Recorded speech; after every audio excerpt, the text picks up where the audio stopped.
Hi, I'm Jenny Chatman. And I'm Sameer Srivastava. We're professors at UC Berkeley's Haas School of Business, and we've dedicated our careers to studying and advancing effective workplace cultures. Jenny is a psychologist who helped create the field of organizational culture research. And Sameer is a sociologist who's pioneering new ways to use big data, AI, and deep learning to uncover insights about what happens inside organizations.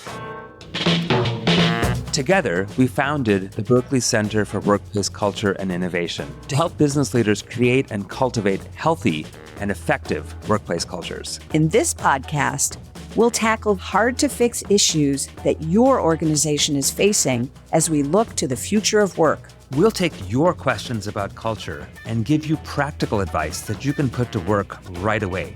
Join us for The Culture Kit with Jenny and Sameer and start building your culture toolkit. Hi, Sameer. Hey, Jenny.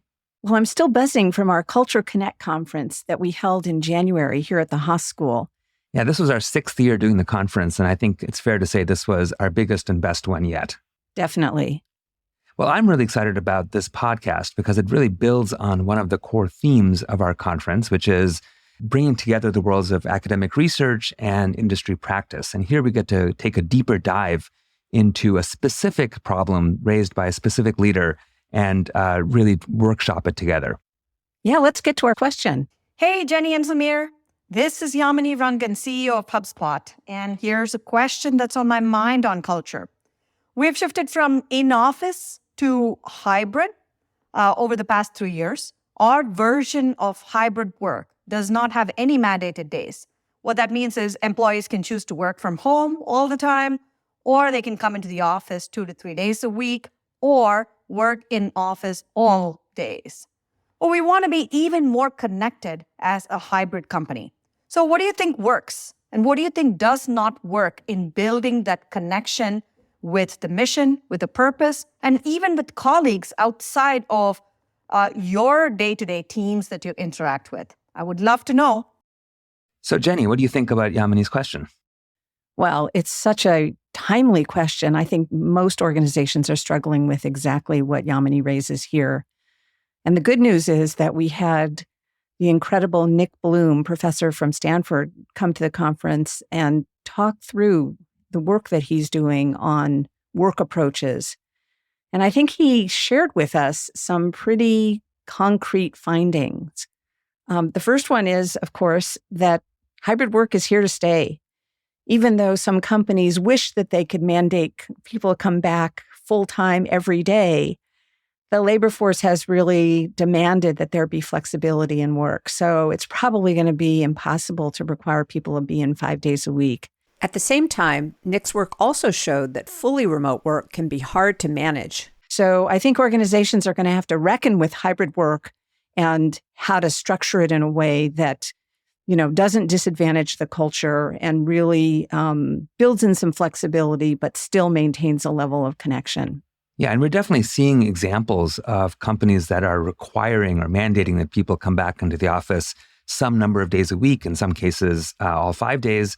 And you can understand where that instinct comes from. We know, for example, we can remember back to the early days of the shift to remote work when the focus was on individual productivity. And the early data suggested that remote work did not have a big negative impact on productivity. And so people were fine with it. But even early on, there were signs of unintended consequences of remote work. There was a very famous study by Microsoft Research and one of our own colleagues here at Berkeley Haas, David Holtz, which showed that as people were engaged in remote work, their workplace network started to become more siloed. And we know that the more siloed a person's network is, the less information they are getting and the less resources they're getting, like social emotional support or mentorship. And perhaps an even bigger unintended consequence is that the culture can begin to fray. What do you mean by that? Well, I think people start to feel less connected to their organization and really less committed to it, so less motivated about doing the work that needs to happen. I think many managers are struggling with just feeling disconnected from their work teams and people feeling kind of uninspired and lacking that sense of collective effort that people really are inspired by within their organizations. That totally makes sense. But where does that leave you with respect to these return to work mandates? Is that a good idea, you think? Well, I think one of the biggest problems that we're facing now with all of these choices about work approaches is that workers feel that they have too much choice. There's actually work from Sheena Iyengar, who's a professor at Columbia University. Her early work showed that there were some supermarkets where there literally were too many choices of jams, and it made people unhappy. I think we're in kind of the same situation with work. There's no routine anymore. So every morning you wake up and you have to answer the question, should I go to work today? And if I go to work, what will I do? And if I go to work, who will I see? Versus if I stay home, what would I do at home? So I think if you're going to spend all the time, getting dressed, packing your lunch, commuting to work, you want to know that it's worthwhile to go into the office, that you'll get something more there than working from home or some other remote location. So I do think that we need to get workers out of this kind of abyss of uncertainty and give some guidelines for what needs to happen at work. Yeah, so I think I mostly agree with everything you said. The one thing I would add is that it's more than just about getting people to come back into the office and do work face to face. It's also about helping them get the most out of being co-present. And one of the, I think, really useful ways to do so is by engaging in the so-called shared activity principle. This is an idea in networks research that networks are often the byproduct of people doing things that they enjoy doing together, particularly when those activities involve some level of passion and interdependence. So think about community service or a lunch and learn series that are on specific topics, sports events, other kinds of things. This is not just about a Friday happy hour. It's about finding those things that people get really connected to and through which relationships form and endure. So what are some other ways to create connection when people come together in the office, Jenny? Well, first, I think we need to be careful about creating contrived situations where, people are forced to socialize with coworkers as if they're friends, which is not to say that that's a problem. But what the research is showing is that these kind of contrived situations, Friday beer blasts or things that aren't really connected to the work itself, aren't necessarily helping people feel more committed and satisfied at work. And so I think we come back to what some folks have been thinking about all along, ever since COVID hit, which is, when do people actually need to be together face to face? And when is it less important for them to be together face to face? So think about brainstorming activities or complex decision-making involving people from disparate functions around an organization. Those are clearly best done in person, where you have access to all of the communication richness and immediacy that comes with being face to face. But, if you need to work on an expense report, you could stay home to do that. That's not going to be so important. And some organizations and researchers, Microsoft in particular, have been looking into creating a list of the tasks that are best accomplished in person versus those that can be best accomplished on your own. In particular, 3 moments that matter are onboarding, starting a new project, and activities to strengthen team cohesion. But going beyond what the research says, I think this is also an important time for companies to be experimenting with new approaches. I think that's a really important theme. And at the conference, we heard the president of Lyft give a kind of case study on how they've experimented with work schedules. They actually developed a very elaborate work schedule approach where there was relatively little coordination, and they let it run for a while and found that it wasn't working. So they made a significant adjustment where they asked people to be in together on certain days so that they would really get the maximum benefit of bringing people together.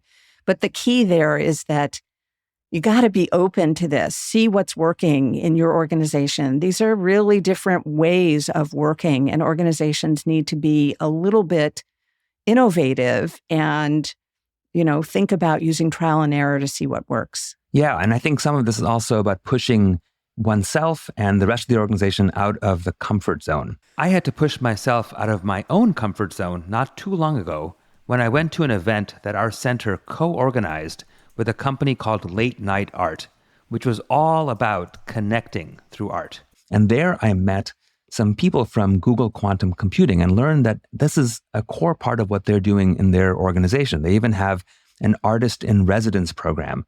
And the fact that employees can engage with art at work is actually making work more fun and drawing people back in. You just blew my mind. I was pretty surprised that I would be working with other people doing watercoloring in the evening one night, but I did. It's hard for me to imagine that. Another off-the-wall idea that comes to mind relates to a point that Nick Bloom made during his presentation, which is that given this, what he describes as a more permanent shift to hybrid work, we're actually seeing a shift in when people are engaging in leisure activities. So whereas golf used to be primarily a weekend activity, now golf is being played throughout the week. And this is not having a negative impact on people's productivity. So what about a provocative idea? Rather than treating these leisure activities as somehow verboten, firms could actually help their employees coordinate so that they can play golf together every once in a while with colleagues rather than just with strangers. There really is something to that connection. And if you don't want to become the golf coordinator, some companies like Visa bring employees together to volunteer a few times a year, increasing their connections to one another while giving back. This also reminds me of research by Dan Stein, who was a PhD student here at Haas, and Juliana Schroeder, one of our colleagues. They conducted this really interesting study during the pandemic on how rituals held work teams together. It was a glue. And so let me define what I mean by rituals. I mean, things like going for a regular coffee meetup on Tuesdays or starting every Zoom meeting with a group cheer. These were things that help people kind of instantly identify with their team and with the organization that they were working for. And they made a huge difference in keeping people connected, even at the height of the pandemic when people were, having to adhere to shelter-in-place orders. That sounds really powerful. The last thing that comes to mind to me is that a lot of the rituals that Jenny's talking about and the other coordination we've been talking about need not happen manually. Increasingly, this can be mediated through technology. So there are tools now that integrate with communication platforms like Slack or Teams, and that help nudge people or even automate the process of building connections outside of your normal workflow. So with that, why don't we wrap up? Jenny, how would you summarize the takeaways from today? Yeah, well, I'm thinking about 3 words that can summarize what we've talked about. The first is engage.